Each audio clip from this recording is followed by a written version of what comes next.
What's good, YouTube? JD Rick back with my first video of NBA 2K20. In this video, I'll be bringing you my triple-double machine inside center build. 2K19, I had a rebounding athletic finisher, and I always kind of wished he was able to do a little bit more, like a two-way finisher would, or a rebounding rim, or be able to do some more post moves, because that build didn't have any type of post animations to it. So I think I found a build here that's going to be able to do all that. And he's going to be able to finish. He's going to be able to facilitate. He's going to be able to grab rebounds, play some defense. So let's get into the build. First of all, obviously we're going to be making a center. Then once we get to the pie charts, we're going to be selecting the second to last pie chart, which is the rebounding and defense along with the playmaking primary.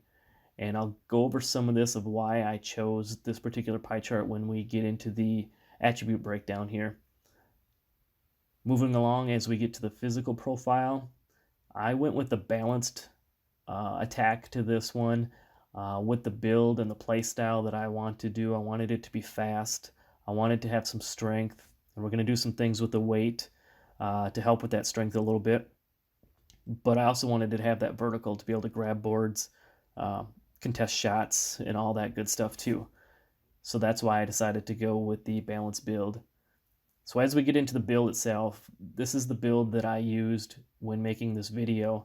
In just a second, I'm going to show you another way to kind of redo the caps that I think I may like the badge layout a little bit better. We'll see if I decide to go with that or not. But on this particular one, as you can see, starting with the finishing, you're getting an 85 close shot, and you're getting a 89, excuse me, standing dunk. So your player's going to be able to finish just fine around the rim. You're going to get 12 finishing badges on this particular setup to help you with that inside finishing. And if you're going to be using layup and dunk boost as you get into the game, that's only going to further help. With this particular build, I'm making him an inside center. I'm not really looking to shoot threes. Mid-ranges, maybe you could play with that a little bit if you wanted to. But I'm hoping 2K did a good job this year of balancing out the builds a little bit so that you're not seeing everybody shoot like they did last year. Now in the playmaking, you're going to get 15 playmaking badges. You're going to get pretty high pass accuracy for a center at a 72. Your ball handling is going to be relatively good for a center, and your post moves are going to be an 80. So playmaking is where the post moves are built in this year. So that is another reason why I chose playmaking instead of finishing as one of my primaries, so I could have that higher post move attribute, get some of those badges that go along with the post moves. And then also with the playmaking side, there's some badges that are going to help kind of do what I like to do in the game as well. Now in your defense and rebounding, we're going to max all those out. You see your interior defense is an 84. When we play with the weight, that's going to go up a little bit. Your lateral quickness is going to be okay. Your steal is going to be a 61. You'll see again with the steals and the blocks when we mess with the arms, that's going to go up and down a little bit. And then the rebounding. I mean, you're going to get an 85 offensive rebound and a 90 defensive rebound on this guy. So he's going to be snagging boards and playing good defense. You know that. So here's that second setup that I was just talking about. On this particular one, if you take away the steal, you lose one defensive badge, but you can add to the pass accuracy, the ball handling, and to the post hook to get 14 finishing badges, which is 2 more than the other setup I had, 18 playmaking badges, which is 3 more than I had on the other one, and you're only losing that 1 defensive badge. So if steals isn't a high priority to you, this might be the setup that you want to go with. It's one I'm going to consider moving forward, but for the purpose of this video, I'm going to show you the original setup that I had. With the height, I decided to go 7 foot. If you go any taller than 7 feet, I feel you're just losing too much on the speed and on the vertical and acceleration side. You might gain a little bit on the standing dunk, but you're going to be slower. You're going to be kind of a statue, and that's not how I like to play. I like to be able to move around, get up and down the floor a little bit. So 7 foot's pretty good. You could even go 6'11" if you wanted to play this build at the power forward spot or even at the center spot this year. I think there's going to be shorter centers this year with the way that the game is set up. So 7 foot's a pretty good way to go. As far as your body type, you can choose whatever body type that you want. It doesn't seem to affect any of the attributes or anything like that. Now moving on to the weight, this is where I said we were going to play around with things a little bit. So what I did is I maxed out the weight at 290 and then I backed it off to find the lightest weight that could still have the max strength at 95. And 282 seemed to be that happy medium. With 282, I got that 95 strength. Only took a small hit, took 2 off the acceleration and only 1 off the vertical. And it didn't touch the speed, so we still have a 63 speed, which is pretty good for a big man. Going along with that, that interior defense +6, so you're getting up to a 90 on your interior defense to go around along with your blocks and your rebounding. You know, this guy's going to horse inside. He's going to be able to finish inside.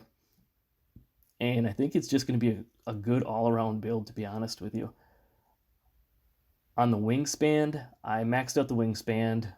You can see you got a +2 on the steal, +4 on the block. You lose a little bit on the shooting, which we didn't upgrade. You just take a very minor hit, 1 attribute and 2 attribute on the ball handling and the post moves. One thing I did notice is as you increase the arms, the strength did go down slightly, but for the increase in the steal and the block and the ability to be able to get more blocks, get more rebounds, taking a couple hits on that strength, having a 92 strength, I'll definitely take that. Then when it comes to your takeover, you have the option between the rim protector takeover and the glass cleaner takeover. Personally, for me, I feel that the glass cleaner takeover is going to be a little bit better just because I think it's going to be more useful on both sides of the court, being able to tell your teammates if a shot's going in or not, being able to get that position to grab a board. Whereas the rim protector, I'm sure it's going to have some good animations and it's going to be nice, but you're limited to the defensive end of the floor, and I want to have that takeover be effective on both sides. So that's why I'm choosing the glass cleaner takeover for this build. And when you put that all together, it says you've made a glass cleaning lockdown, and it compares you to Hassan Whiteside. Hopefully that's the Whiteside from a couple of years ago, pre-contract. Andre Drummond, who's the leading rebounder in the NBA, and one of the best big men in NBA history, Bill Russell. So I would definitely take those comparisons for being an inside big man. Moving on to the badges, this is just showing you the upgrades for each badge level. 12 for finishing, 1 for shooting, 15 playmaking, and 24 on the defense and rebounding side. And as I mentioned, there's that second setup I may consider, so that may change this a little bit, but this is the setup I made for this video and for this gameplay, so this is what I'm going to show you. Starting on the finishing badges, I went with the gold contact finisher, gold back down punisher for when you're in the post, being able to back those opponents down, tagging that with the gold drop stepper. Playing in the demo, I felt the drop stepper was a very effective move as opposed to the post spin. I don't know if it's just because of the defensive players we were going against, but I just felt the drop stepper was more effective. I also put on bronze acrobat, bronze pick and roller, and bronze putback boss, which used to be the old putback king. Now again, badges are kind of your own personal preference. You may want to put in a little Lob City finisher. You may want to move one of these badges up or down with the 2 additional finishing attribute caps or badge points, however you'd like to call them. I'll probably put the putback boss up 1, and I'll probably add in Lob City finisher. Just if it's anything like last year, you know how great those lobs were. On the shooting side of things, you just get the 1 badge, so I put it on Hot Zone Hunter. Now the paint is a zone, so having Hot Zone Hunter, that's only going to help your inside finishing even more than what you already have. Now on to the playmaking. This is where I think this build gets kind of fun for me in the way I like to play, to help facilitate the offense, to move the ball around, help the other teammates score. I can get Hall of Fame Dimer on this build, along with Hall of Fame Quick First Step. So if I do get into a situation where I have a big picking me up outside, or I'm catching a ball in transition, I can get that quick first step and try to get by and blow by that guy, along with the Hall of Fame Unpluckable. I don't know how many times I got a rebound last year and would get the ball stripped right away, or being in the post. I think this Unpluckable badge in Hall of Fame could be a key thing for this.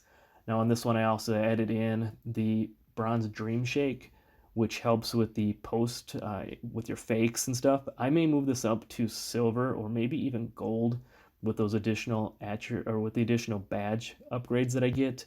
I found it to be pretty effective with doing the fakes and then finishing. Um, Again, I added bronze brake starter and bronze post spin technician. Um, this build also comes with the floor general badge. So if you want to help your opponents in the park or in Pro-Am upgrade their offensive stats, you could put it on floor general if you'd like to. I mean, there's so many different things I think this build's going to be able to do. It'll be quite interesting moving forward. Then once you get on the defensive side, we went with Hall of Fame box out, Hall of Fame rebound chaser. If that board or that ball's coming up and there's a board to be had, I want to be able to box my guy out and grab that board. The Hall of Fame brick wall. If any of you have seen how that works, it looks a lot like the 2K17 brick wall where you're going to be putting guys on their butts. The Hall of Fame Intimidator badge. We went with gold rim protector, silver chase down artist. This is one that I didn't put on one of my initial builds, and I noticed I wasn't getting a contest when somebody was driving to the hoop or even getting any blocks. And as soon as I put this badge up onto silver, I did notice getting a lot better contest and a lot more blocks. I think I had 2 or 3 chase down blocks in the one game. So I'm going to leave this badge on at least silver, I believe, going forward. Adding in the bronze pogo stick to help with the block shots, getting down on the floor and getting back up quicker. The post move lockdown, that one I may switch around. I may move one of these badges off of Hall of Fame and put an extra one onto that post move lockdown just to help against those inside scorers. Worm, I have that on bronze right now. I don't know what the effectiveness of it will be. I guess we'll see and then go from there. There's also the defensive leader badge on this. You could actually have the floor general and the defensive leader on the same build if you really want to be a team player. Again, it's all kind of up to you. It's how you want to play with the badges. You can play around with them the way you feel it fits best for your play style. And really, that's all I have on the build. The last thing I had here was just a couple of game clips. You see in this first clip, the big nasty dunk. I think this guy's going to finish just fine down low with the attributes and the badges it has available on it. Second clip here, you see grabbing the rebound and getting out in transition. This is kind of what I'm envisioning for this build, to be able to grab a rebound, get down the floor, pass it to a shooter, or do that, the little give and go. I got the ball back, finished on the break. And then entering this game, I was really shooting for a triple-double, so late in the game, I get this pass, I get my triple-double, and I really hope that's what I'm envisioning this build doing for me. Thanks for watching. Sub if you're new, hit that like button, and let's all have a great 2K20. Thanks, out.